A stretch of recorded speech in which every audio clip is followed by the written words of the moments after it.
evening, everyone.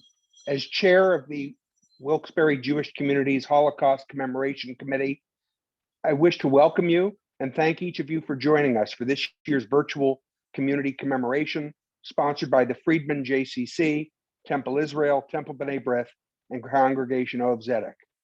For the many years that I have chaired this event, the message each year has been constant and unwavering, that all of us, whether Jew or Gentile, must take upon ourselves the responsibility to remind our friends and neighbors, our children and grandchildren, to never forget the atrocities that human beings inflicted on other human beings, and to remain ever vigilant to ensure that horrible acts, such as those which occurred in Europe during the Holocaust, should never and must never happen again. As a first-generation American, the child of German Jewish refugees, I grew up hearing of the stories of how my parents' non-Jewish friends all of a sudden were forbidden to play with them, how my parents could not attend the regular German public schools anymore, how their family businesses were boycotted, vandalized, and eventually forced to be sold to non-Jewish Germans, how my parents as teenagers were sent alone halfway around the globe to a new country in order to save their lives, how my grandparents and other relatives were jailed or sent to concentration camps, and how one set of grandparents sailed on the notorious Voyage of the Damned aboard the St. Louis, while the other set of grandparents unfortunately met their deaths, like so many others, shortly after disembarking from a railroad car at Treblinka. As time passes, the number of people who can tell such stories from their firsthand experience is shrinking. And for that reason, we are particularly grateful to have our principal speaker join us to share his firsthand account of what he endured. This evening's program would not have been possible without the hard work of Barbara Sugarman, the assistance and cooperation of the Anti-Defamation League's Philadelphia office, and the Holocaust Awareness Museum and Education Center of Elkins Park, and support from a grant from the Conference on Jewish Material Claims Against Germany. Before we hear from our friends from ADL and the Holocaust Museum, who will introduce our principal speaker, our local clergy will present a brief Yom HaShoah memorial ceremony honoring the memory of our departed.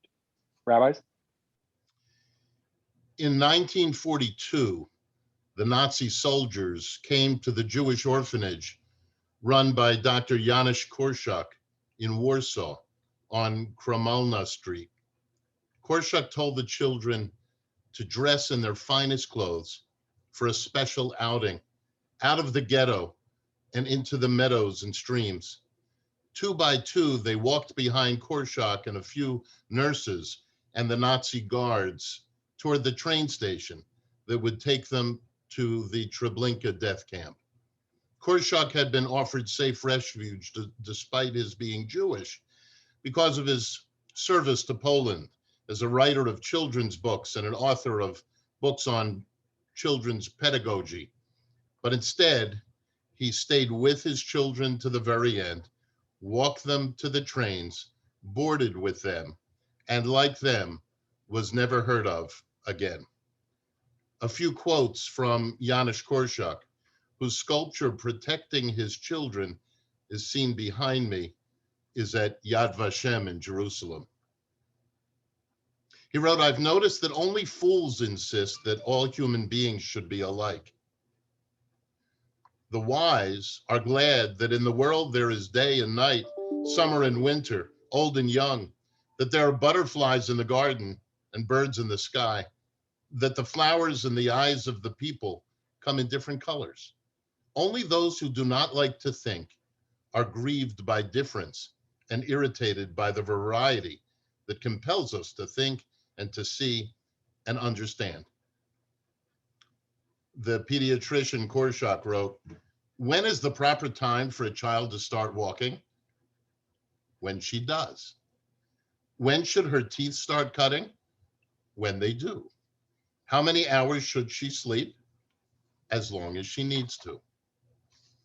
If a child trusts you with his secret, be grateful, for his confidence is the highest prize.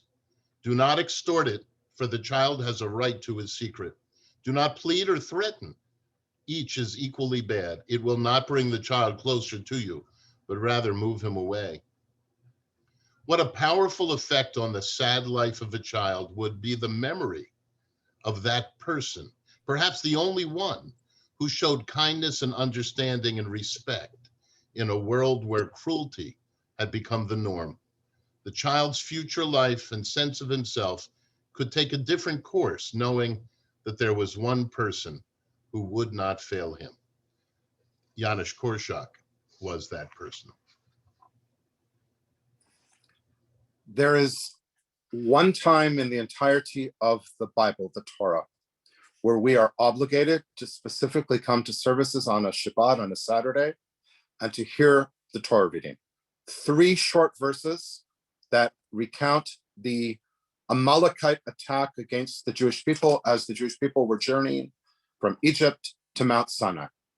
And there is a very strange question, a paradox, if you will, that the rabbis deal with. For we are told to eradicate the memory of the Amalekites, the great-grandparents of Hitler and the Nazis, Yimach Shemam. And yet we are told at the end, after you are successful in eradicating them, don't forget. Seems to be an oxymoron. If you just let me forget their memory and their significance, then they would be simply a footnote in human history. But by specifically mandating that I have to come to synagogue, I have to come to temple and hear this reading, ensures that the memory is never forgotten. So one approach, which I think is the simplest and most direct approach, is that we as the Jewish people are people of memory. We're not just simply people of the book. And it is the mechanical use of memory, zechira, which is the source of the destruction of the Amalekites.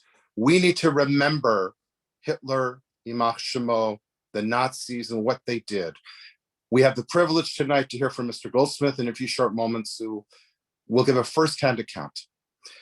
And for us who were not there, it is our mandate, our duty, as the children of survivors, for everyone in the world, all Jews were subject to the heinous prosecution and decree of the Nazis. It's just that the European jury, because of the location, suffered the most.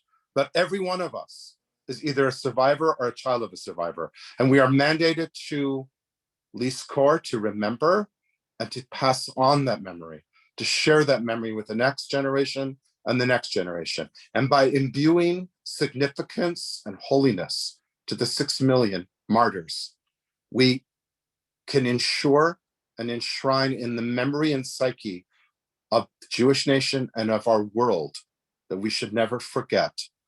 Lizkor, to remember, and through memory to destroy and uproot the hate of the Third Reich. There were so many who turned a deaf ear, so many who refused to hear the pain and suffering of our people. There were so many who helped the butchers by refusing to oppose the slaughter. Martin Niemoler, a pastor in the German Confessing Church, spent more than 8 years in a concentration camp. He wrote, "First they came for the communists, and I did not speak out because I was not a communist. Then they came for the socialists, and I did not speak out because I was not a socialist. Then they came for the trade unionists, and I did not speak out because I was not a trade unionist. Then they came for the Jews, and I did not speak out because I was not a Jew.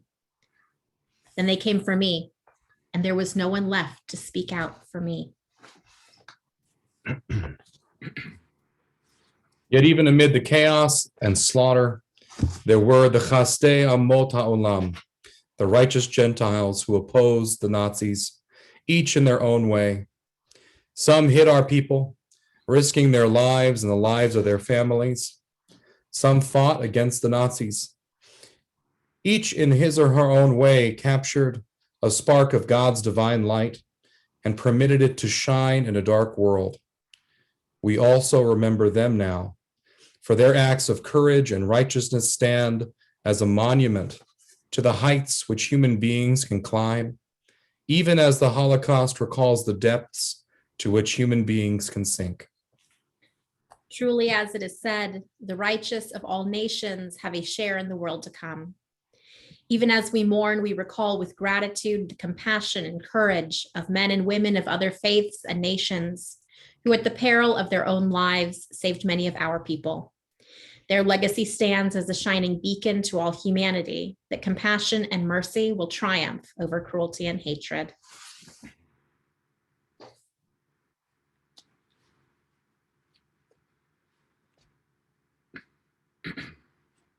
El mole rachamim, shochein bameromim. Ha'amitzei menucha nechona, tachat kanfei ashechina, b'mahalot kedoshim u'tehorim. במעלות קדושים וטהורים, כזוהר הרקיע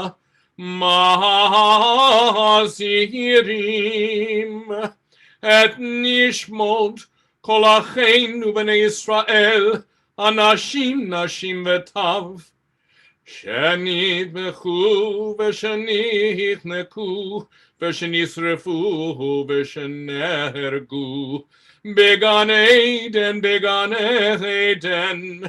תהי מנוחתם, נא בעל הרחמים, אז תירם בסתר כנפיך לעולמים. וצרור בתרחם את נשמותיהם, אדוני הוא נחלתם, וינוחו בשלום על משכבותיהם, ונאמר Amen. Exalted, compassionate God, grant perfect peace in your sheltering presence among the holy and the pure, to the souls of all our brothers and sisters, men and women and children of the house of Israel, who were slaughtered and suffocated and burned to ashes. May their memory endure, inspiring truth and loyalty in our lives. May their souls be bound up in the bond of eternal life. May they ever rest in peace. And let us say, Amen.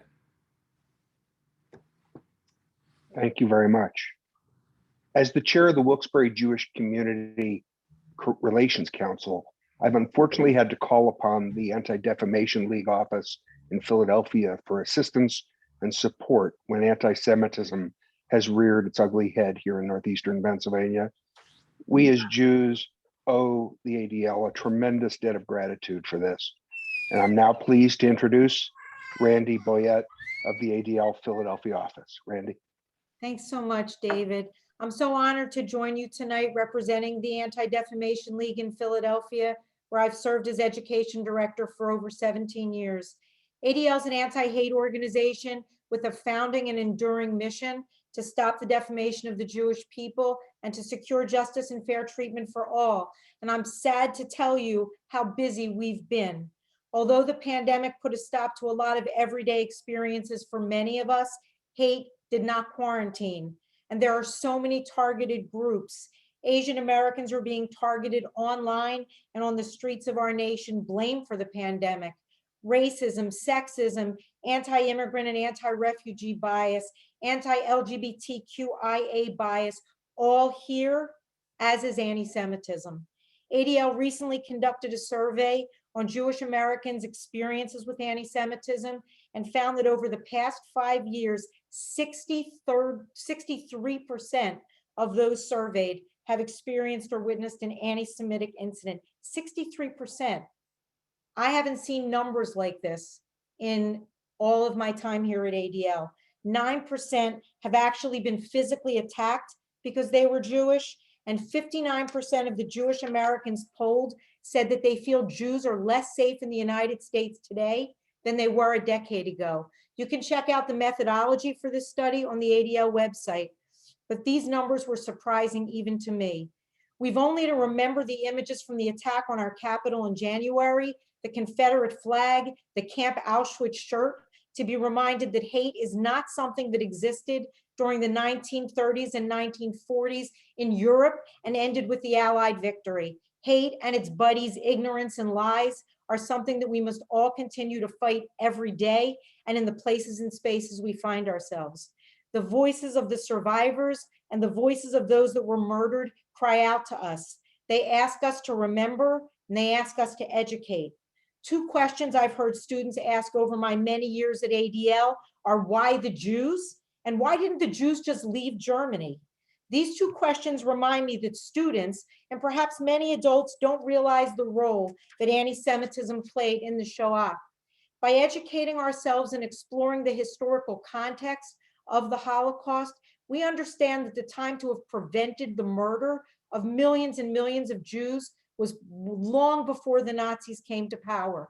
By the time the Nazis took over Germany and most of Europe, only some could be saved. The chance to save all Jews had passed. Why? Because anti-Semitism didn't belong to a small group of Nazi thugs. European anti-Semitism was deeply rooted. And just like today, there were multiple and often conflicting reasons to hate Jews. For example, in the 1930s, Jews were hated by some for being capitalists and by others for being communists. Jews were hated by some for staying in small connected communities of fellow Jews and hated by others for trying to blend in and mix with the larger Christian population. And as a foundational idea in a pre-Vatican II world, the Jews were often seen as Christ killers. And let's not forget that anti-Semitism was global, just as it is today. The truth is that Jews did leave Germany in the 1930s, but many went to countries that years later, Nazi Germany would conquer. And many more Jews would have left Europe altogether in the pre-war years had there been places for them to go. There was no state of Israel to receive them, and other countries closed their doors. Here's one more thing that we can learn from studying this history. We can look back at Adolf Hitler's speeches and see the crowds cheering him on. We can look at the dynamics of propaganda, and we can be reminded of the power of words. ADL has always believed that words matter and that when someone makes a threat, they should be taken seriously. That's why when Charlottesville happened, and when the attack on the synagogue in Pittsburgh happened, and when the attack on the Capitol happened, we at ADL were horrified, but we weren't surprised. The haters are telling us how they feel and who they hate. This gives us one advantage. Each of us can challenge hateful ideas. We can challenge lies. We can shine a light on propaganda. We can promote critical thinking. Educators especially can teach this history well and honor and learn from our survivors and from those who rescued others. Young people can be taught that anti-Semitism and all of the other isms that are thriving in this hateful environment are still dangerous, still creating harm, and that each of them have a role to play to challenge stereotypes, bias, and hate in their own hearts and minds and in their communities. We all do. Each time we gather together to hear the testimony of a survivor, we are given a gift and we take on an obligation. The obligation to remember and the obligation to educate others. I am so honored to be with you tonight to receive this gift of Danny's testimony and to take on this obligation with you to remember and educate others. Ruth, I'm going to hand this program over to you, and I am so happy that you and Danny are with us tonight. Thank you. Thank you, everyone, for that wonderful introduction to the main speaker of our program tonight. I will hopefully not talk for very long. My name is Dr. Ruth Almy. I'm the program director at the Holocaust Awareness Museum and Education Center.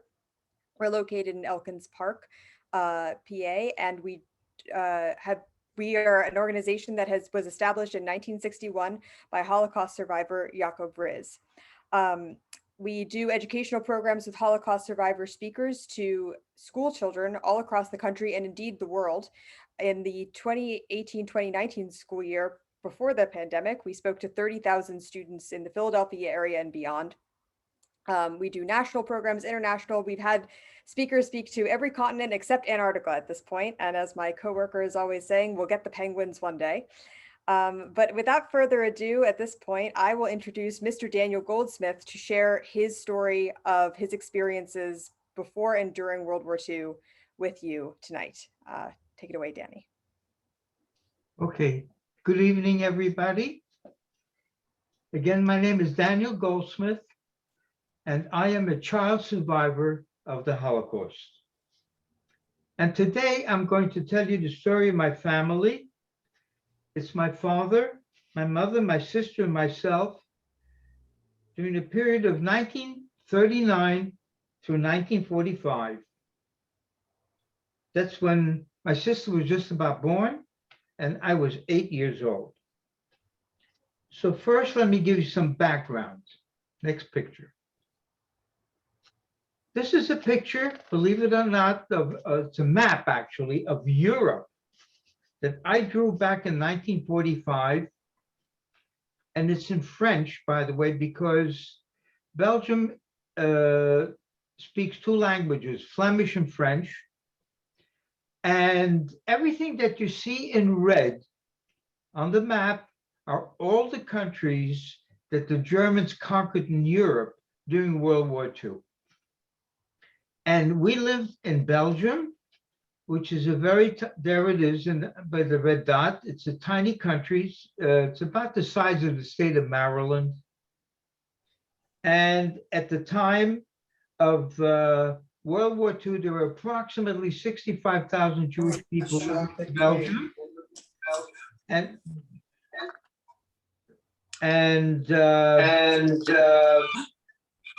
This is a survivor.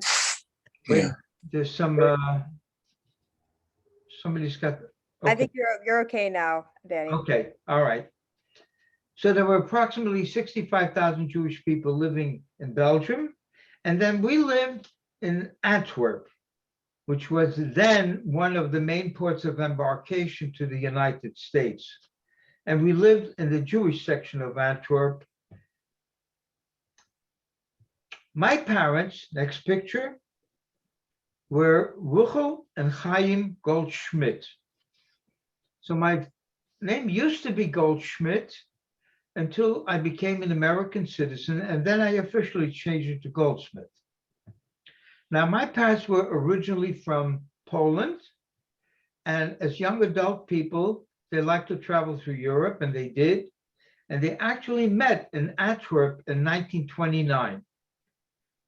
And they got engaged in 1930, and they decided to stay there, and so they got married in 1930. My parents were middle-class people. My father was a plumber, he had his own business, and my mother was a homemaker. In addition to that, my parents were also Orthodox. So we had a kosher home, and we observed all the holidays. We went to shul every week. And in addition to that, my parents were also multilingual, meaning they spoke French and Flemish, and also German, Polish, and Russian. And then 1 year later, next picture, on December 11th, 1931, I was born. And by the way, that makes me 89 years young. And I do remember a normal early childhood. As a matter of fact, next picture shows you a picture of my parents and I when I was a couple of years old. Incidentally, in those days, most pictures were taken in the photographic studio. And then at the age of 6.5, my parents sent me to kindergarten in an all-day Hebrew school. Next picture. So it was called the Tachkamoni School. So, let me explain the pictures to you. Some of the pictures that you are seeing, like this one over here, are pictures that I took when I went back to Belgium 40 years after I came to this country. So I came here in 1948, and I went back in 1988. Basically, it was to retrace my steps and validate my memories. And some of the other pictures that you see are pictures that my mother was able to save. But this picture is one of the entrances to the Hebrew school. And I have to tell you, it's become somewhat remarkable to me because remember, this is 1988, right? Take a look at the concrete blocks in front of the entrance, the metal stanchions, the metal gates, and the security camera. It's 1988.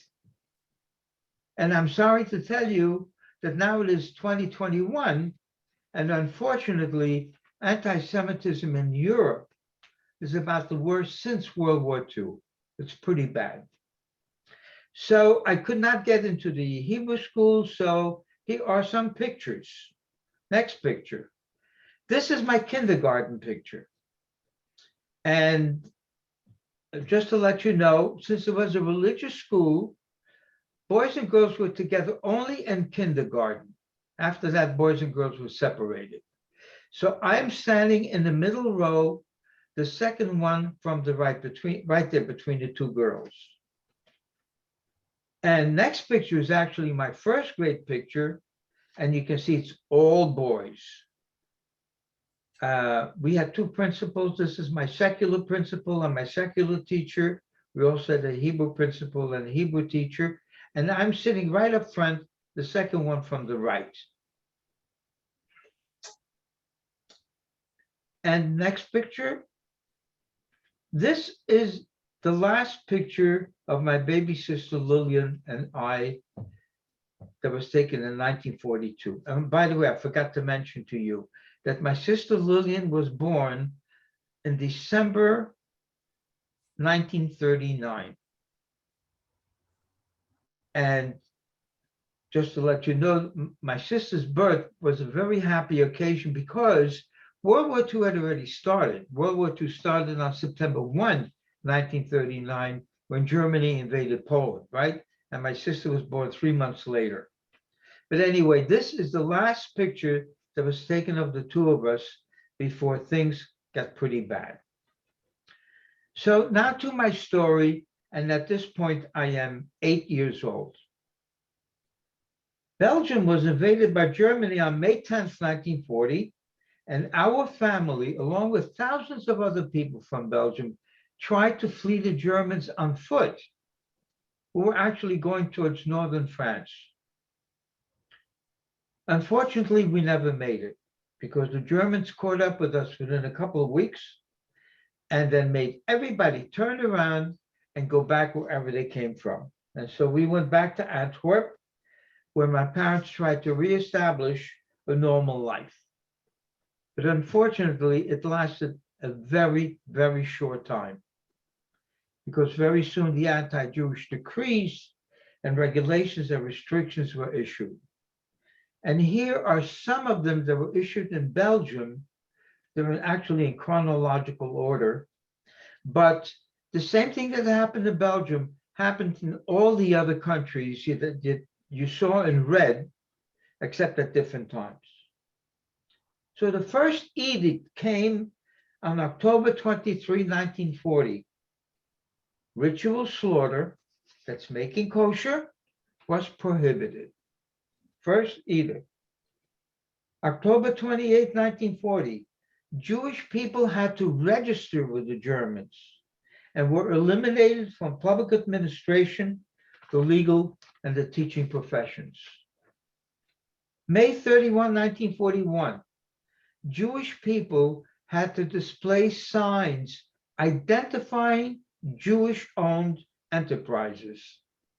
And non-Jewish people were actually urged not to patronize those stores. August 29, 1941, a curfew was set for Jewish people only, thereby restricting freedom of movement. And just because we were Jewish, we could no longer enter public places. We couldn't go to a park. We could not go to the museum.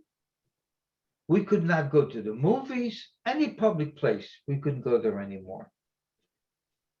November 25, 1941, all Jewish children were expelled from public schools. March 11, 1942, the Nazis imposed special forced labor on the Jews in Belgium. And the last edict came on May 27th, 1942, where all Jews had to wear a yellow star. And I remember wearing my yellow star on my lapel. And so in August 1942, my father actually received a notice in the mail to go to a forced labor camp. And I remember my parents talking about it because I just happened to be in the kitchen when they were discussing it. It turns out that my father's view prevailed. He was young at the time. He was only 39 years old. He was in good health. He felt he could survive a labor camp. But what my mother and my father did not know at that particular time, there were two things that were happening at that time. One was called the initiation of the final solution, which was the total destruction of the Jewish population in Europe. They didn't know about that. Number two, they did not know about the existence of the concentration camps. Not at that time. As a matter of fact, most of us found out about the horrors of the concentration camps after the war, the ones that survived, of course. So on the appointed day, next picture, which was August 15th, 1942, we went to this huge train station in Antwerp. I never forget the parting scene. There were thousands of people there, actually, a lot of hugging, a lot of kissing, a lot of crying, you know. But most of all, what I remember were the words that my father said to me. And I'm actually repeating them to you word for word. He said to me, "You're the little man in the house now, and so you'll have to help take care of your mother and your sister until I come back." And I told him I would. I took it very seriously. And basically, as far as I'm concerned, that was the day I lost my childhood. And I was only 10 years old. A little later, next picture, we received a postcard from my father. So you can see it's addressed to 34 Kotekiewicz, which is where we lived. In the center, you see a German cancellation stamp. And in the upper right corner, you can also see a French cancellation stamp that says Pas de Calais. And Pas de Calais, indeed, was a city in northern France. So on the back of the postcard, he writes in Flemish, incidentally, that is near Boulogne. And Boulogne was right next to Pas de Calais. Guten van alle, which means greetings to everybody, and that's what we got from my father. Then in September 1942, next picture, the street that we lived on was raided by the Nazis. So let me explain to you the picture. First of all, this is a picture I took of my house 40 years later.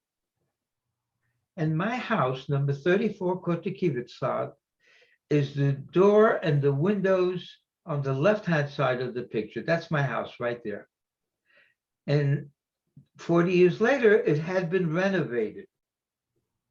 So I took the picture this way because I wanted to show you the house next door. Basically, that's what our house used to look like.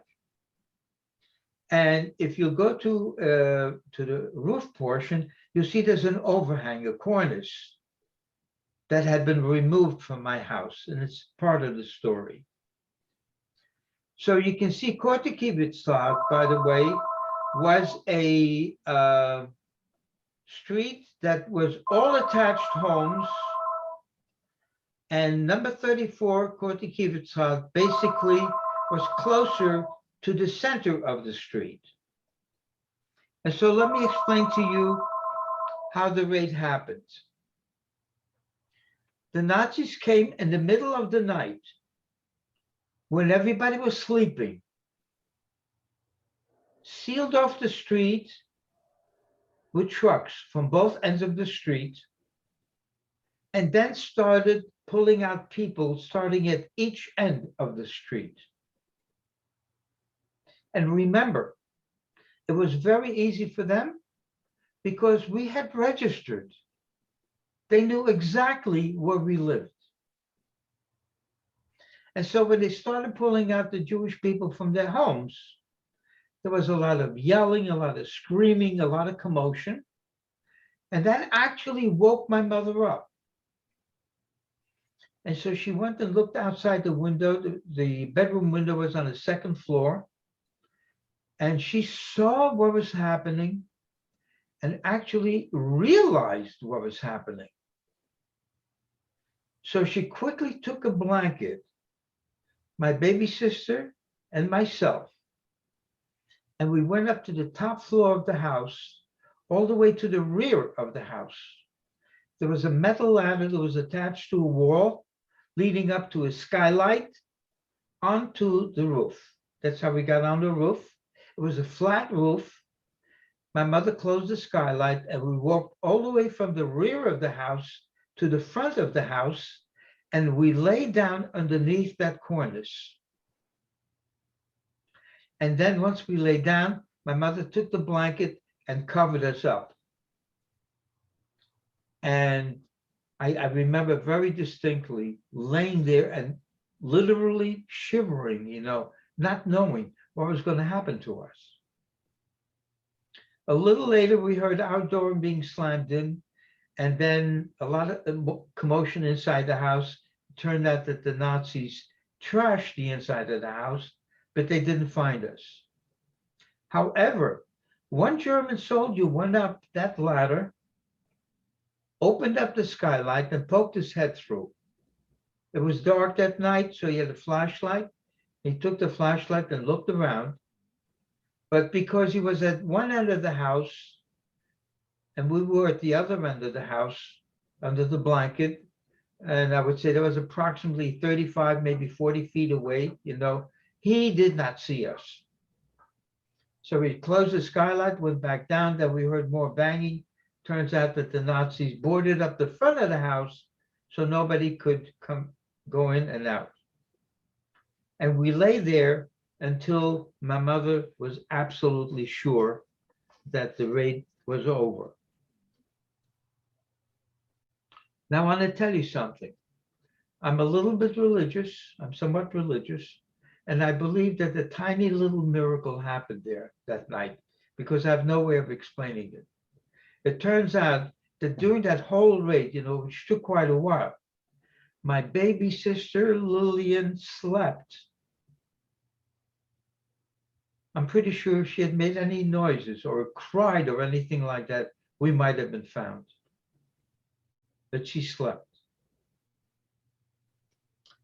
So once my mother was sure that the raid was over, we went back inside.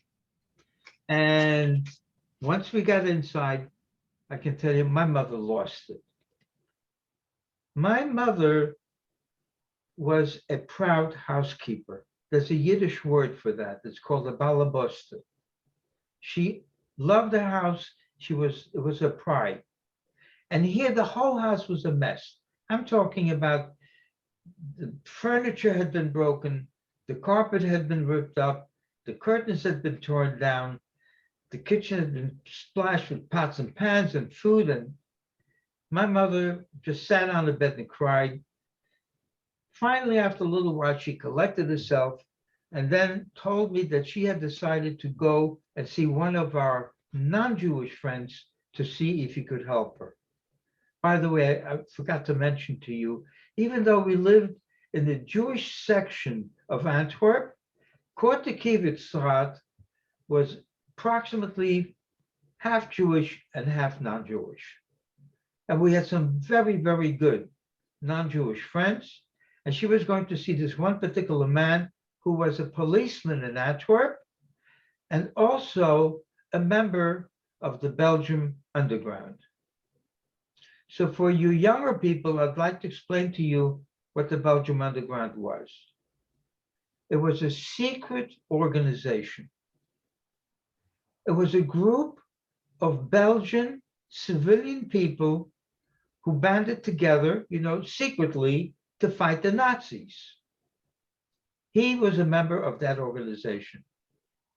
And she was going to see him. And so she couldn't go out in the front anymore, so she went out through the back. We had like a little backyard.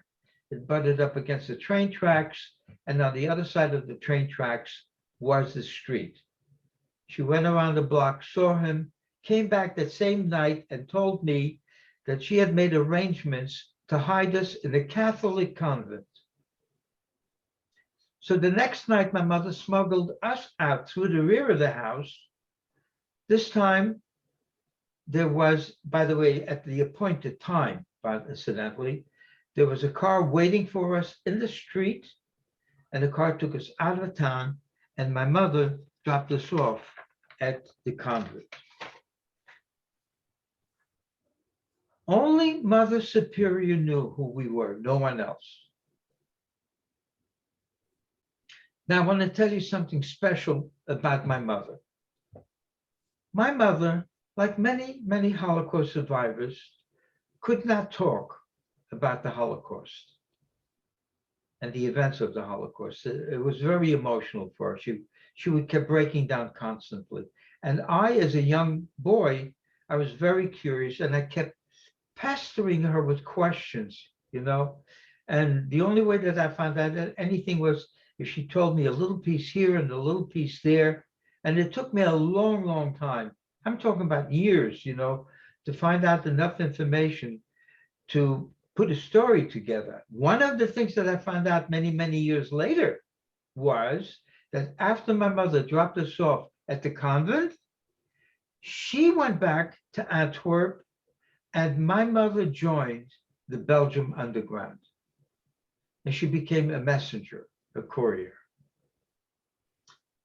So we stayed at the convent until the end of 1942, when suddenly my mother shows up to take us out. So why was she there? Again, this is information that I found out much, much later. Turns out that the Belgium Underground had very, very good contacts. And they had found out that the convent that we were in was going to be raided by the Nazis. So she quickly came down to pick us up. Not only that, she also told Mother Superior that if she was hiding any other Jewish people there, to move them out. Because at that particular time, the edict was, and the Nazis did do it, by the way, but the edict was, if you were caught hiding Jews, you would be shot immediately. And I believe in my heart, that my mother saved a couple of lives with this one action. So she dropped us off with another person who was also a member of the Belgium Underground, and she found new hiding places for us. This is where my sister went. She went to live with a private Catholic family. My sister is the second one from the right, and as you can see, she blended in quite well with the family. And the cover story basically was she was a distant member of the family who came to live with them temporarily during the war. I, on the other hand, my mother sent me to a boys' orphanage. And that is a picture of the boys' orphanage that I took 40 years later. The building is still there. It was no longer an orphanage. It actually was a place for homeless people. And it was in a village called Weelde. Weelde was right on the border, the Flemish-speaking part of Belgium, on the border between Holland and Belgium, right on the border.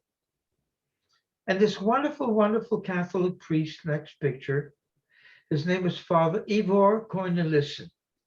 He's on the left side of the picture. Took loving, loving care of me. He ran several orphanages. And as soon as I got into this orphanage, he did a couple of things for me. First of all, he changed my name. And my name became Willie Peters, which is a pretty typical Belgium name. And the second thing that he did for me, he gave me false baptismal papers. So if any of the other children would ask me, I would have a document to show that I was Catholic. And basically, while I was there, I was Catholic. I went to church every single day, and I even went to Catholic parochial school every day. It was a very good place, a very nice place. But Father Cornelissen felt, that I should not stay too long in one place. It was not safe for me. So he transferred me to another one of his orphanages, where I continued going, to church every day. As a matter of fact, over there, I even became an altar boy. That was really to blend in, with the rest of the boys. And of course, I continued going to parochial school. However, in May 1944, we got raided by the Nazis. Never found out how that happened, by the way. And I was caught. And the way I was caught was very simple. Since it was a boys' orphanage, they made us all undress naked, and only the Jewish boys were circumcised. That, by the way, I just want to explain it for the younger people. It's something that most probably cannot happen today anymore, because many, many non-Jewish boys nowadays get circumcised at birth for medical reasons. But in those days in Europe, only Jewish boys get circumcised. That's how I got caught. Not only that, I found out that there were 5 other Jewish boys there. We all kept it very, very secret from each other. So we were taken to prison, questioned. They're trying to find out if we knew any more Jewish people in hiding. We didn't. Anyway, I went to a couple of prisons. In the last prison that I went to, suddenly in the middle of the night, they rounded up a whole bunch of Jewish children and they put us on a freight train. So again, for the younger people, I'd like to explain to you what a freight train is. It's not a passenger train. It doesn't have any seats. It doesn't have any windows. It's a boxcar. It's made out of wood. And it carries freight or animals. That's what they put us on. And as soon as we got on the train, the oldest boy, whose name was Joseph, he kind of became our leader, and he urged us to escape. He had a plan, apparently. So I'd like to explain to you Joseph. Joseph, being 16, however, was quite tall for his age, and he was the only one that wore long pants. The rest of us were like, 9, 10, 11, or 12 years old, and we wore short knickers. Underneath his pants, he had a pair of boots, and in one of the boots, he had a piece of steel about a foot long. He had that piece of steel in his possession, basically to use as a weapon to protect himself, if need be. But instead, what he did is, while the train was moving, he started prying away wood. He started breaking up wood. He started at the floor of the train and went up 3 slats on the side of the train, broke the pieces, and started making an opening large enough for himself. And when he was finished, he said to us the following. He says, if the train stops or if the train slows down enough, he says, I'm going to push you out one by one. And the only thing that I can say to you is when you jump out of the train, roll away from the tracks to minimize getting hurt. That's all I can tell you. So a little later, the train actually never stopped, but did slow down at a very sharp bend. And he said, that's it, and he pushed us out one by one, and all of us escaped from the train.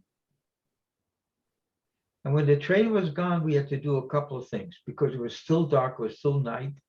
So we had to find everybody, that's number one, which we did, and then check everybody. Were there any broken bones or anything like that? And we were very, very fortunate. we only had bleeding cuts and sprains. That's it. So we're very, very lucky. And by the time that we done those two things, dawn was breaking, and we looked out in the distance and we saw woods, and as a group we went and we hid in the woods. So once we got into the woods, we started talking, and then we realized we didn't know where we were. So Joseph says, okay, he says, I'm going to try to find out, but remember, he could go out only at night, so he would not be seen. So he went out at night, came back the next day, and said he thought that we were still in Belgium because he had seen a sign of a village called Barre. Barre sounds French-like. To us, basically, it meant we are in the French-speaking part of Belgium. That was wonderful news. But then after another couple of days, things got very bad. We had no water. We had no food. The sprains were getting worse, and the cuts were starting to get infected. And again, we didn't know what to do. We're looking to Joseph for leadership and help. He doesn't know what to do. However, after a while, he makes a decision all by himself. It's a very courageous decision and a very dangerous decision at the same time. He decides to go back into the village of Barre, go to the rectory next to the Catholic Church, and speak to the priest and tell him about us. That was very dangerous, because the priest could have said, I'm sorry, I can't help you. Or the priest, could have said, just a moment, and gotten on the telephone and turned us in. But he didn't. He was very receptive to the idea of helping us. It took a while, but he placed each one of us with a private Catholic family in the village. Each family, incidentally, thought they had the only Jewish child. Nobody knew who was where except the priest. And next picture. This is the house that I was hidden in Barre. It was at 13 Rue de l'Église, and the door and the two windows in the middle of the picture, that's the house that I was hidden in. And I was hidden in upstairs in the attic. Next picture. These are the people that hid me. Monsieur Bautier, Madame Bautier. Two wonderful, wonderful human beings that were very, very religious Catholic people. Their daughter, Fernande, and next picture is their daughter, Madeleine. She was the younger one. And they hid me upstairs in the attic, so next picture. This is a picture of the attic that I took 40 years later. I couldn't believe it. It looked identical to the way I remembered it. The only thing that had been replaced was the window. And I had to be absolutely quiet there. And the only time they would let me out was at night to get some fresh air. They had a very, here's the backyard. They used to grow their own vegetables then at that time, but you can also see it's surrounded by a big wall. So they would let me out at night to get some fresh air.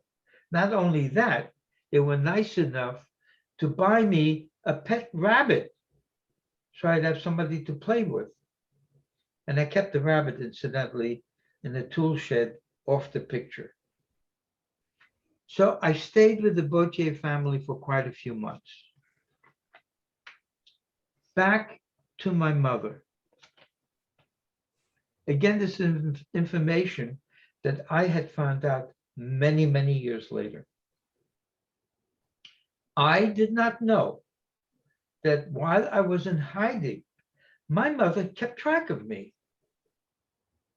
And she had found out that I had been caught. And now she wanted to know where I was and was there anything that she could do to help me. In order to do that, she thought she would go and see another priest in the city of Namur. His name was Father Joseph André. She was going to see him for several reasons. Number one, he was a member of the Belgium Underground. Number two, was a Catholic priest. And number three, he also had very good connections with the Germans. So she thought maybe he might be able to find out where I was. So she made an appointment to see him. Unfortunately for my mother, her timing was awful. The day my mother arrived in Namur for the appointment was also the day the Allies bombed the city. And my mother was caught in the air raid, and my mother completely lost her left leg, was completely severed from her. And she lay there bleeding. She almost bled to death, but thank God, people found her in the rubble and took her to a hospital in the city of Namur. So now back to me. I had been with the Bulge family for quite a few months when in the fall of 1944, we got liberated by the Americans. Next picture. This is the only liberation picture that I have. It's a fuzzy picture, but it shows you in the middle there, you can see an American soldier right there with a helmet on, right? He's sitting on top of a Jeep. He's surrounded by people from Paraguay. And just to put you in historical context, there was a big battle that occurred in Belgium in the winter of 1944 called the Battle of the Bulge. We were liberated just before that. So as soon as we were liberated, the Bulge family was nice enough, I mean, really nice. They started looking for my mother. It took quite a while again, but with the help of the Belgian Red Cross, they were the ones that found my mother in the hospital in Namur. And they were the ones that reunited me with my mother. I can only tell you this, it was a fabulous moment. I mean, here, my mother, she was very, very sick, by the way, at that time, but she was alive. I was alive. My sister was alive, you know. Now, all we had to do was to wait. We were liberated, right? Wait for the war to end in Europe, wait for my father to come back. And so we could be a family again, you know, and start living a normal life. But my mother, like I told you, was very sick. She lost a tremendous amount of blood. She could not take care of me. So the Bulge family took me back, you know, and they took care of me until an American organization called the Joint Distribution Committee came into Europe, and the portions that had been liberated by the Allies, and put us in either displaced person camps or homes. By the way, I am so fortunate to have this picture. This is Father André. Father André, incidentally, was declared a righteous Gentile. If you go to the Holocaust Museum in Washington, D.C., go to the Righteous Gentile section, there's a big picture of him over there. He saved many, many Jewish lives. But besides that, he was also a very generous man. He had a large house in Namur, and when our portion of Belgium was liberated, there were a lot of refugees that were moving around from place to place. He hosted many of them. And one of the people he hosted is my mother. There she is on the right side of the picture. Now take a close look at my mother. She's wearing slacks. You see a shoe in one leg, but no shoe on the other. That's the leg that she had lost, and she was, at that time, she had not healed completely yet. So she was wearing a peg leg. was months later that she finally had healed enough to be fitted with an artificial leg. So next picture is the first home that I went to. It was called the Home de la Barre. It was an old chateau. You take this building, cut it in half. The left hand of the building were all Jewish children, and the right half of the building were all American troops. They were the truck drivers supplying the American troops. They were part of what was then called the Red Ball Express. But I want you to pay attention to the red tower with the gray stripes. Next picture. There's the tower with the red stripes, white stripes, and that is me. That's what I looked like after we were liberated. I was a little over 12 years old with hand-me-down clothes. As a matter of fact, we didn't even have any shoes then. I wore wooden clogs. But that's what I looked like after liberation. And so when the war was over in Europe, in May 1945, the American troops left, and now more Jewish children started arriving, filling in the second half of the building, except they were not from Belgium. They were from all the other countries that you saw in red. And all of them were coming back from concentration camps. And that is how we started to learn about the horrors of the Holocaust. It was by word of mouth. People telling other people. We did not have the internet yet. We did not have instant news. It took quite a while for the stories to come out. And when the building filled up, we had approximately 300 children there. And we had major, major problems. Some of us were physically sick. Some of us were mentally sick. Some of us were emotionally sick, and the people that took care of us realized, that we needed more individual attention. So they took 50 of us, including myself, and brought us to a small home. Next picture. This is the home that I went to in a village called Provençal. A Dr. Jaffe and his wife, Mrs. Jaffe, lovingly took care of us. He was a medical doctor, so she was a psychologist, and they taught us how to be children all over again. And also, they helped us to get back to Judaism because many of us had not practiced in years. And it was a wonderful time. It was a great, great time. Except for me, it was a terrible time. Me personally. And the reason being, while I was in that home, 3 different people had come back and told my mother that my father was not coming back anymore, that my father had died in a concentration camp called Auschwitz. And that was a big blow to me personally because I was very, very attached to my dad. So now back to my mother. My mother, when she was getting better, wanted to have my sister back. And the people that had hidden my sister had grown so fond of her. They loved her like their own child, and they did not want to give her back and were giving my mother a hard time. And my mother didn't know what to do at that time. So next picture. Coincidentally, this is my Uncle Murray. That's my father's younger brother.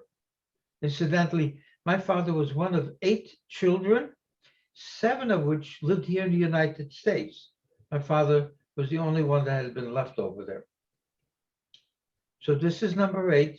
He came over to Europe, fought in the European theater. And after the war, he started looking for us.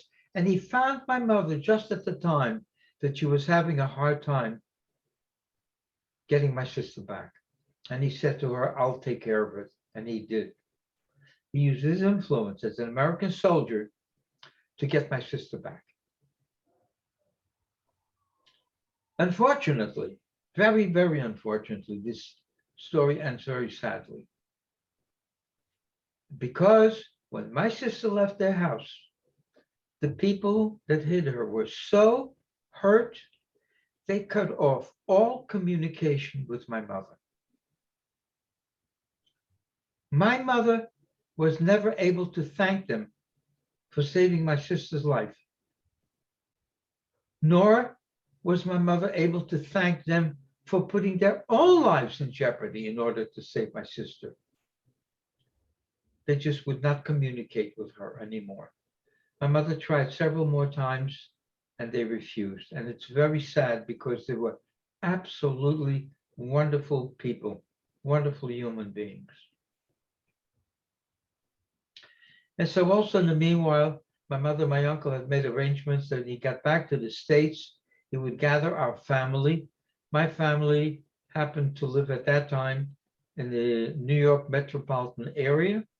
And so he got them to sponsor us. And here are the shipping papers. We left Antwerp, Belgium on April 7th, 1948, and we arrived in New York Harbor 10 days later on April 17th, 1948. Right after that, it happened to have been Pesach, Passover. So here's a picture of us. That's what we look like. That's my sister Lillian, my mother, and myself in 1948. And that's how we got here. So in conclusion, I'd like to say the following to you. We were first, number one, we were very fortunate that we survived, very lucky. But we never told our story except maybe to, to family. But the only reason, incidentally, that I'm speaking to you now is because of a movie maker by the name of Steven Spielberg.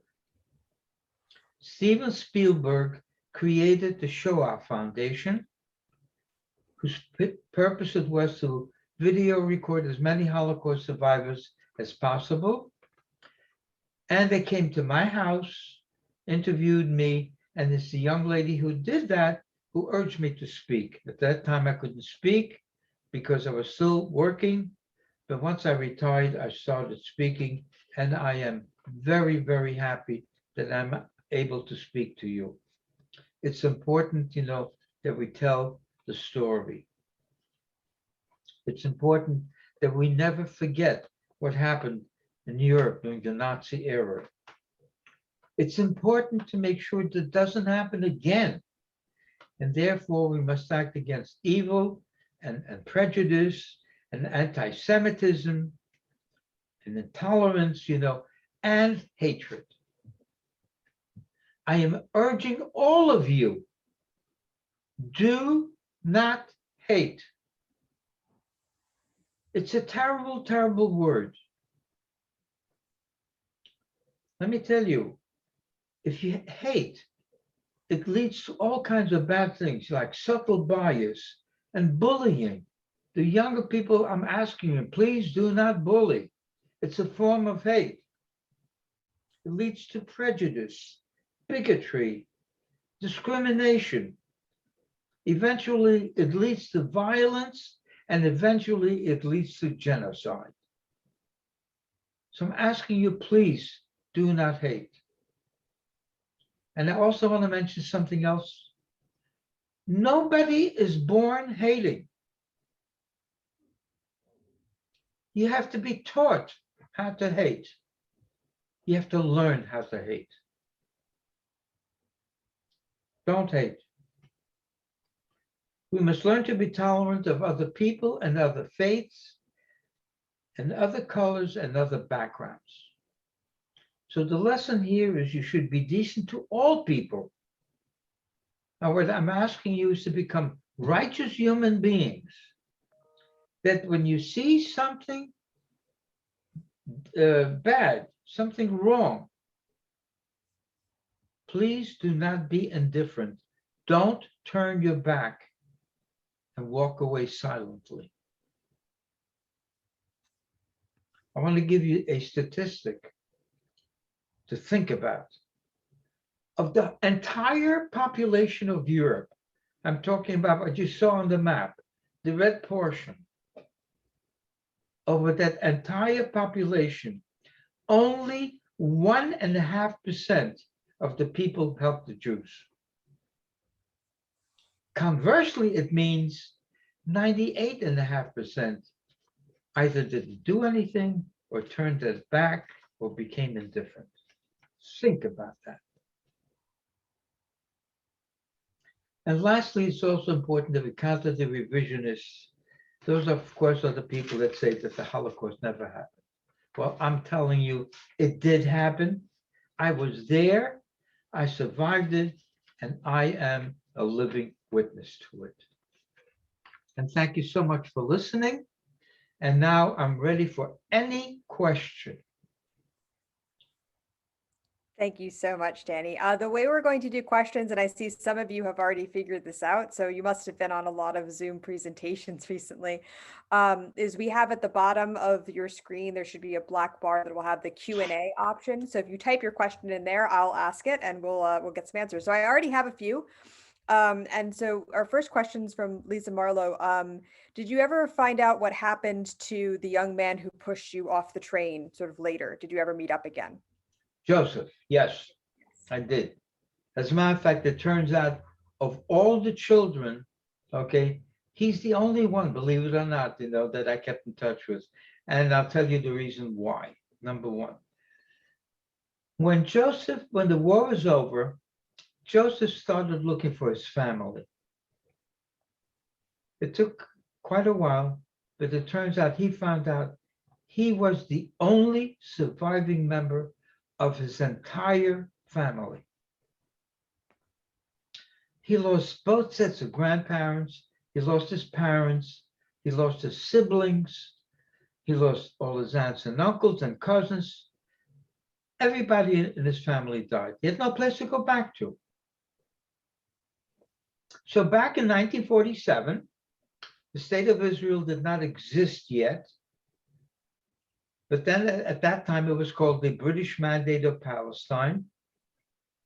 And because there were so many Jewish people that had no place to go back to in Europe anymore, many of them wanted to go to Palestine, and the British only allowed 2,000 Jews in per month. And here there are tens and tens of thousands who want to go in. That created the illegal immigration. And Joseph actually partook in that illegal immigration. He went from Belgium, from south to a port called Marseille, which was in France on the Mediterranean Sea, boarded an illegal ship and tried to run the British blockade. The British had warships blockading the Mediterranean. And unfortunately, he got caught and he wound up on the island of Cyprus. The island of Cyprus is also in the Mediterranean. And the British had actually built it like a holding pen, to put all the Jewish people that they caught. Well, in May 1948, the state of Israel was created. The British left, and they also opened up the gates in Cyprus, and all the Jewish people from Cyprus went to Israel, including Joseph. Joseph fought in the War of Independence in 1948, and the last time that I heard from him was in 1950, when I got a letter from him telling me that he was getting married. Happy ending to that story. Next question from Ken.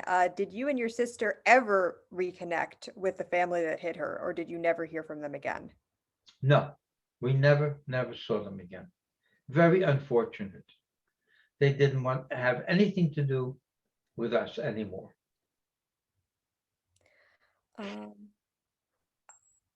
This question, from Michael, could you describe the public attitudes towards the Holocaust and survivors like yourself in New York in the 1950s?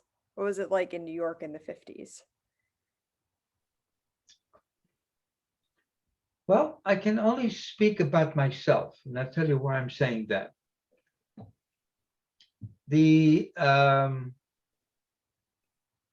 First of all, when I came here, I did not speak a word of English. That's number one. Secondly, the second thing that we did is, even though my mother wanted us to be together, the family had decided that my mother was going to live with one aunt and uncle, and I was going to live with another aunt and uncle, and my sister was going to live with a third aunt and uncle in the Bronx. That made my mother very, very unhappy because she wanted us to be together, to be a family. But in the meanwhile, I got here in April, and in May, I went to school. I brought my school papers with me, and they put me in high school, James Monroe High School in the Bronx. And I sat there May and June, and since I didn't speak English, the teacher told me, she says, if I were you, I'd learn how to speak English during the summer vacation, come back the following term. He says, I'll have to keep you back another year, but we can take it from there. And I did. I was very fortunate that I stayed with an uncle who had a son, my cousin Irving. My cousin Irving spoke Yiddish. Incidentally, Yiddish was my first language. And because he spoke Yiddish, he was able to teach me English. And by the time that I went back to school, after that, I didn't speak English perfectly well, but spoke English enough to get by. However, I told you my mother wanted us to be together. The family did not help us. And what happened was my mother went to an organization called the HIAS, the Hebrew Immigration Aid Society. And they helped us to find an apartment in Brooklyn where we were able, to be together. But once I got into Brooklyn, I made up my mind, that I wanted to become American as soon as possible. So the first thing that I did is I applied for citizenship. And number two, all my friends that I grew up with, because remember at that time, then I was 16 and a half years old, all of them were American born. And so they took me in, just like anything else. And basically, I had very, very little to do. Speaking for myself, I had very, very little to do with people that came over from Europe during the Holocaust. But the one thing that we did not do at that particular time is we just told our story to family. Otherwise, at that time, there was very, very little that was said about the Holocaust. And incidentally, I just want to mention something else to you. Not only did the Jewish people not talk about the Holocaust, but neither did the Allies, the American soldiers, the British soldiers, who, when they liberated the concentration camps and when they saw what happened over there, they couldn't talk about it. They wrote it in their diaries. Their grandchildren are finding their grandparents' diaries now, and they're finding out, what they felt and what they saw. So we didn't really talk too much about it, actually, until the 1960s, when a series came out called The Holocaust, a TV series called The Holocaust. That started things again. The Eichmann trials, that started people talking about the Holocaust again. And then the Schindler's List, the movie that was made later on, people started talking more and more about the Holocaust. But it wasn't done that much in the 50s and the 60s.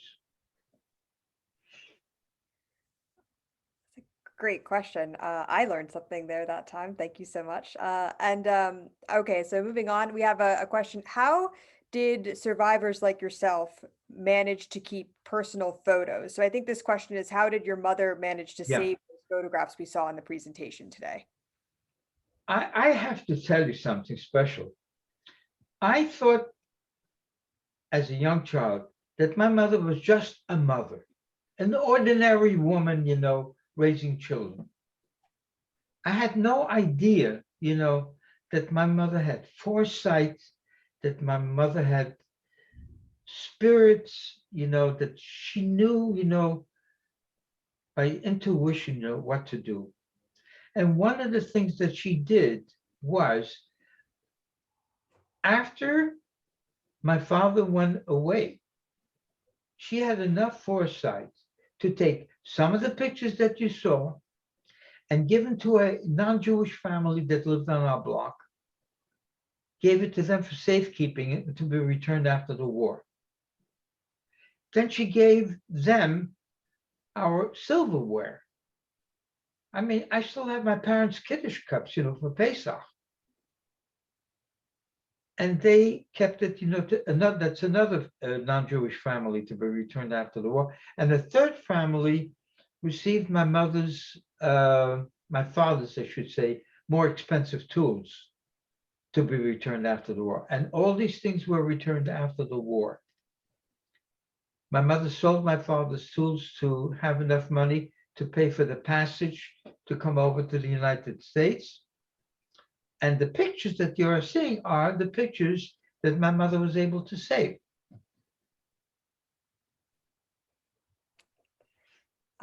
Thank you. All right, next question.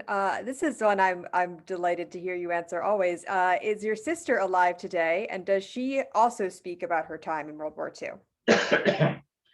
First of all, my sister is alive and well. Okay, I'm letting everybody know I live in Hatboro, Pennsylvania. Hatboro is just north of Philadelphia, about 45 minutes north of Philadelphia. And my sister just recently moved into a retirement center right here in Hatboro. We talk to each other almost every single day. We don't see each other that much because of the pandemic, but we're getting there, and she's alive and well.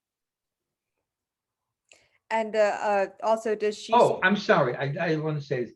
And my sister does not talk about the Holocaust. Let me try to explain that to you. My sister went into hiding when she was only a couple of years old. And so the people kept her until I think she was 5 or 6 years old. They never told her during all the time that she was there that there was a war going on. They were very loving, very protective, and she had no idea that there was a war going on. So she had no memories of the war, and all she knows about the Holocaust basically are the things that my mother has told her, and my story, which I have told her. That's all the things that she knows about our family. That's it. So she does not talk about the Holocaust at all.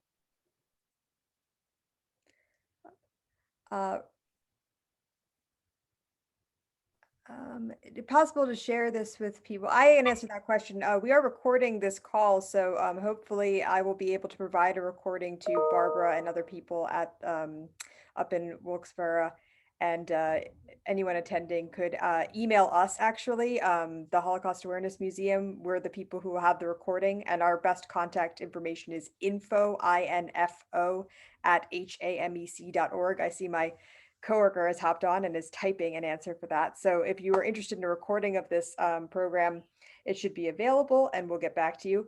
I think that we are coming up on getting a little late here with everything. And I have one final question that I think would actually be a good closer to the entire presentation. So I'm going to ask Alexandra's question.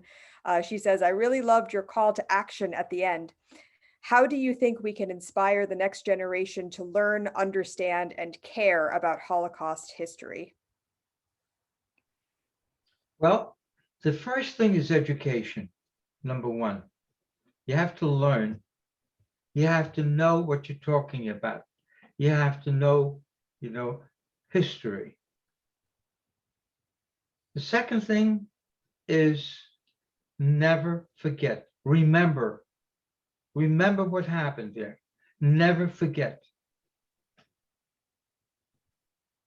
And the third thing is, my message is, do not hate. Do not hate. And if you have these things, my opinion is it will be a better world. That's my message. Thank you so much, everyone. You've just heard from Mr. Daniel Goldsmith, and I think it was, I hope we all agree, a wonderful presentation. Thank you so much, Danny, for sharing your story this evening. And I'm going to throw it over to David again to close us out here. Thank you so much. Thank you so much, Ruth. Thank you so much, Danny, for sharing your remarkable story with us. Also, of course, thank you to ADL, to the Holocaust Awareness Museum and Education Center, to Barbara Sugarman, to our clergy, and of course to all of you, because it's now your job to take Danny's words and to take his charge and to go forth and share the stories and the messages. And I wish everyone a nice evening and thank you for joining us. Thank you so much. Bye-bye, everybody.